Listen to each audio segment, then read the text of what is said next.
समझते हैं नीच शतक का पहला श्लोक। देखिए, अथ अथ नीत शतकम, यानी इसका जो पहला मंगलाचरण है, तो इस मंगलाचरण को जो है समझ लेते हैं, और इसमें कौन सा छंद है, कौन सा अलंकार है, ये भी आगे हम नीचे सब आपको बताएंगे। ठीक है, तो आइए समझते हैं। इन्हें हटा देते हैं, पूरा ये पूरा हट जाए। ठीक है, आप देखिए यहाँ से आइए समझते हैं। पहले इसका वाचन करा दूँ एक बार, क्योंकि वाचन से हमारी बहुत चीज़ें, 5-5 श्लोक हमें एक साथ करना है।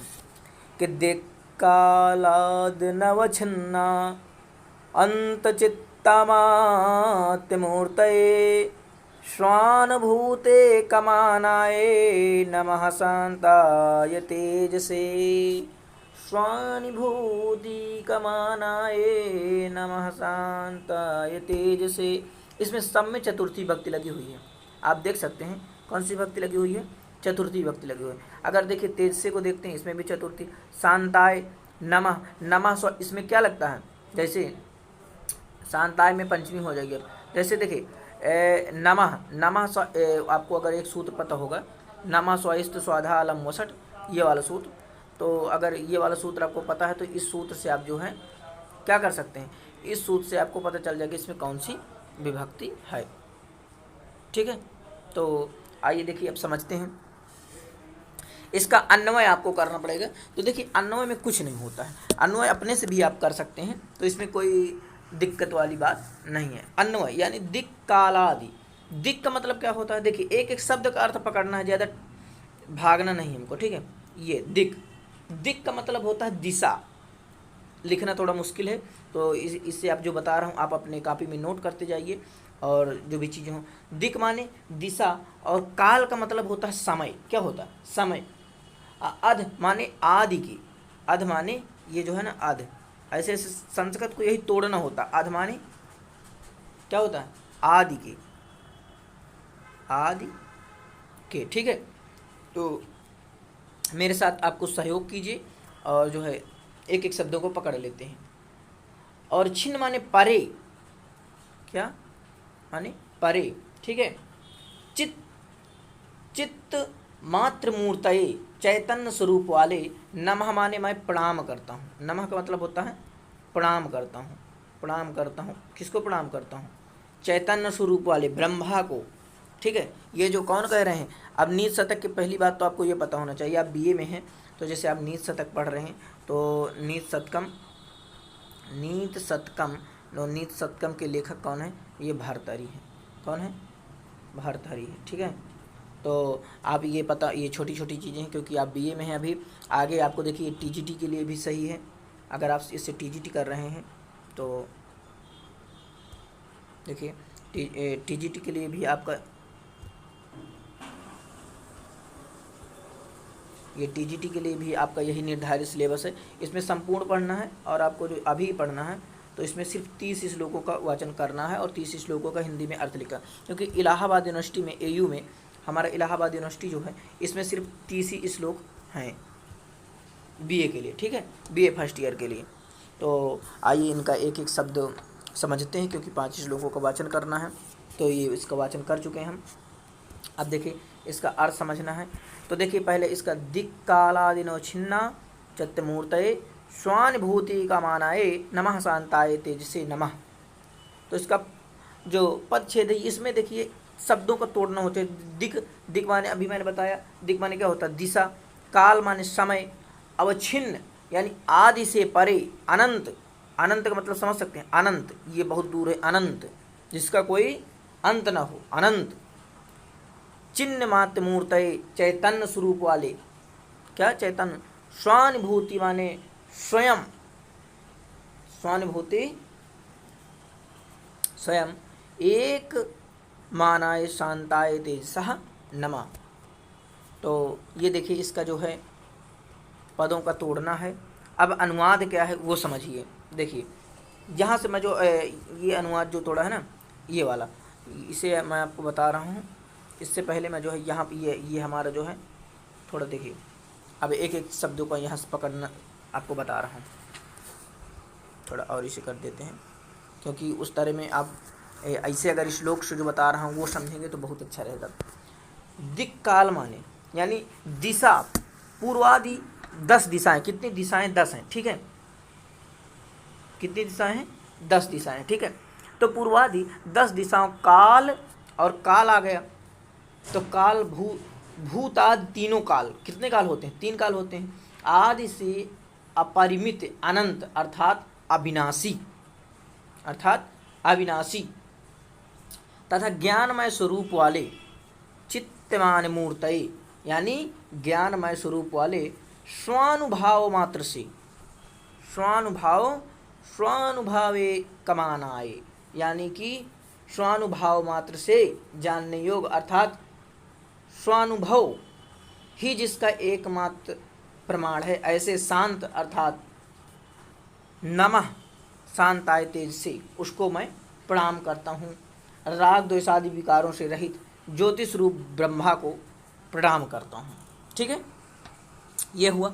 अब देखिए आपका यहाँ जो अर्थ लिखा है उसे भी समझ लेते हैं। देखिए ये लिखा हुआ है अनुवाद, दिशा काल आदि से अविच्छिन्न, ठीक है, ना होने के कारण अनंत रहित चैतन्य स्वरूप वाले स्वानुभूतिक मात्राएं प्रणाम को शांत स्वरूप तेजो स्वरूप परम पिता परम ब्रह्मा को नमस्कार है, ठीक है। अब देखिए इसकी व्याख्या क्या है। व्याख्या में थोड़ा आपको बढ़ाना है। जैसे कि जिस परम ब्रह्मा को देश काल आदि सीमित संसारिक तत्वों द्वारा आच्छादित नहीं किया जा सकता, अर्थात उसे देश अथवा समय से सीमा में नहीं बांधा जा सकता, जिसका कभी अंत नहीं होता, चैतन्य है, जिसका स्वरूप है शांत स्वरूप वाले ज्योतिपुत्र स्वरूप वाले परमपिता परमात्मा को नमस्कार है। विशेष ग्रंथ की निर्विघ्न समाप्ति के लिए संस्कृत काव्यों में मंगलाचरण की परंपरा रही है, जिसका निर्वाह कवि ने यहाँ प्रथम श्लोक में निराकार परमात्मा को प्रणाम करके किया है, ठीक है। तो आप समझ सकते हैं। अब देखिए, अब थोड़ा मंगलाचरण की बात आ गई तो ये भी आपको बताना जरूरी है कि मंगलाचरण कितने प्रकार के होते हैं। तो टीजीटी में पूछता है कि मंगलाचरण कितने प्रकार के होते हैं, तो मंगलाचरण 3 प्रकार के होते हैं। कौन कौन से? एक मंगलाचरण जो है आशीर्वादात्मक, नमस्कारात्मक तथा वस्तु निर्देशात्मक, ठीक है। इसमें से प्रथम मंगलाचरण में कवि श्रोताओं अथवा दर्शकों के लिए वाह, पातु आदि पदों का प्रयोग करके मंगलाचरण करता है। द्वितीय में कवि अपने इष्ट देव को नमः आदि पदों का प्रयोग करते हुए प्रणाम निवेदित करता है। तृतीय मंगलाचरण में कथा वस्तु का संक्षेप में प्रतिपादन करना भी वस्तु निर्देशात्मक के अंतर्गत आता है। तो आप समझ ही गए होंगे कि इसमें कौन सा मंगलाचरण है। इसमें जो है हमारा कौन सा मंगलाचरण है? नमस्कारात्मक, नमः, क्योंकि ये देखिए इसमें बताया है ना, देखिए इसमें जो है साफ बताया गया हुआ है, आप देख सकते हैं। द्वितीय में कवि अपने इष्ट देव को नमः आदि पद, तो उसमें नमः आया है तो इसलिए जो है नमस्कारात्मक है। क्या है? नमस्कारात्मक है, ठीक है। और पहले में क्या होता है कि प्रथम मंगलाचरण में कवि श्रोताओं और दर्शकों के लिए वह अथवा पातु, अगर आपको कहीं भी मिल जाए वह अथवा पातु, तो आपको कौन सा मंगलाचरण लगाना है? उसमें लगाना है आपको आशीर्वादात्मक, ठीक। आगे आ जाते हैं। देखिए, आदि पदों का प्रयोग करते हुए प्रणाम निवेदित। तृतीय मंगलाचरण में कथा वस्तु का संक्षेप में प्रतिपादन करना भी वस्तु निर्देशात्मक के अंतर्गत आता, जैसे मेघदूत। तो इसमें नमः स्वाइस्त स्वाधा अलम वषड योगाश्च सूत्र से नमः पद के योग में परमात्मा के सभी विशेषणों में चतुर्थी भक्ति का प्रयोग हुआ है। इसमें अनुष्टुप छंद का प्रयोग हुआ है। जो पहला श्लोक है निज शतक का, तो उसमें जो है अनुष्टुप छंद है। और ये निज शतक किसकी रचना है? तो ये बता देना है भर्तृहरि की। तो देखिए अनुष्टुप छंद, ये भी आप देखिए, अब यहाँ से आपको अनुष्टुप छंद भी मिल रहा है इसमें। यही तो ये जो बुक है इसमें बहुत खासियत बुक अच्छी है कि देखिए इसमें आपको अनुष्टुप छंद भी, जैसे अनुष्टुप छंद है तो इसमें अनुष्टुप छंद का लक्षण भी आपको, श्लोके षष्ठम गुरुगेयम सर्वत्र लघु पंचमम द्विचतुष्पादयोर्ह्रस्वं सप्तं दीर्घं मन्नयो श्लोके षष्ठं गुरुगेयं श्लोके षष्ठं गुरुगेयं सर्वत्र लघुपञ्चमं द्विचतुष्पाद्रोह्रस्वं सप्तं दीर्घमन्नयो। ठीक है। अब देखिए स्वानुभूति कमानाए अमूर्ते, ये जो है चतुर्थी भक्ति के जो हैं स्वान स्वाभाविक अलंकार प्रयुक्त हुआ है। व्याकरण की अगर कुछ जो व्याकरण वाले शब्द हैं उनकी भी बात कर लेते हैं। तो यहाँ कालादि अवचिन्न, तो जैसे कि ई के बाद आ आता है तो वहाँ पर क्या कौन संधि होती है? वहाँ पर यण संधि होती है। कौन संधि होती है? यण संधि। आपको पता है सब चीज़ें, तो ठीक है, ये यण संधि का नियम है। तो देखिए इसमें कालादि अनवच्छिन्न, अनवच्छिन्न कालाद नव अच्छिन्न, यानी यण इको यणच, इको यणच, नव अवच्छिन्न प्लस अनंत, अन अवच्छिन्नांत यानी दीर्घ, आकाशवर्णी दीर्घ हो जाएगा। स्व प्लस अनुभूति एक मान आए, दीर्घ संधि है और इसमें यण संधि है। ठीक है, क्योंकि पहले में दीर्घ संधि हो जाएगी, स्व आ के बाद आ रहा है तो बड़ा माँ हो गया स्वानु, तो एक माँ आ फिर मानाए में रखिए, तो यहाँ पर जो है अनुभूति एक मानाए, तो अनुभूति में ती में जो है ई है, छोटी ई है, और एक में तो यहाँ पे यण संधि हो जाएगी। न अनंत इति अनंतम न तत्पुरुष समास है। ठीक है। शांताय, तो शांताय में आपका जो है शांते धन्ते, चतुर्थी भक्ति एक वचन का है। शांताय दिनश्च कालादश्च तैरनवच्छिन्न अनंता चिन्ह मार्त मूर्त यस्य तस्मै स्वस्य अनुभूति स्वानुभूति स्वानुभूति रेकम मानम यस्य तस्मै। ठीक है, तो ये जो है आपका, अब इसमें आप पहला श्लोक पढ़ लिए हैं। अब जो अगली अब हम वीडियो बनाएंगे तो देखिए इसमें जो है सिर्फ आप एक श्लोक पढ़ें। अब इनमें से जो है अब आपका जो है मूर्ख पद्धति चालू हो गई। तो मूर्ख पद्धति में देखिए, जो मूर्ख पद्धति से अब हम 5-5 श्लोकों का वाचन करेंगे और 5-5 श्लोकों का अर्थ भी समझेंगे। ठीक है। अगर वीडियो अच्छी लगे तो दोस्तों के पास शेयर कीजिए।